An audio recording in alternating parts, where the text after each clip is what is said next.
Anak, may bisita ka. Sino po, Nay? Oh, anak, paano ka? Ba't parang nakakita ka ng multo? Wala, Nay. Ma'am, kamusta naman po yung anak ko sa school? Isusumbong ko si Kyle sa inyo, ma'am.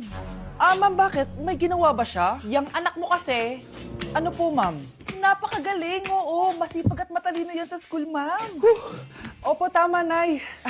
Buti naman, akala ko kasi kung ano na ginagawa nito eh. Kaso ano, ma'am? May mga kailangan lang ako itanong sa inyo, ma'am, kung totoo ba tong nasa test paper ni Kyle? Patay ako nito. Sige, ma'am. Unang tanong, anong pangalan ng nanay mo? Susan, ang sagot niya. Tama ba, ma'am? Tama naman, ma'am. Pangalawa, ano ang trabaho ng nanay mo? Ang sagot niya, housewife. Tama ba? Oo, ma'am, tama. Okay. Pangatlo, ano ang gusto ginagawa ng nanay mo sa'yo? Pinaglulutuan, binibigyan ng baon. Tama ba? Oo naman, mahal na mahal ko yun si Kyle. Ano ang ayaw na ginagawa ng nanay mo sa'yo? Wala naman nakalagay dyan, di ba, ma'am? Kasi wala naman ako ginagawang masama sa kanya. Ang nakalagay dito ay palaging inuutusan. Pinapalo ng hanger. Anay! Binabato ng kaldero. Sinisigawan.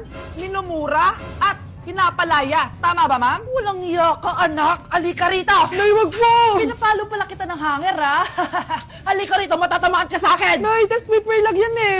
Ma'am, kumalma ka. Kumalma? Kasalanan mo to eh. Ikaw una matatamaan sa akin. Sabi ko nang alalayas na ako eh.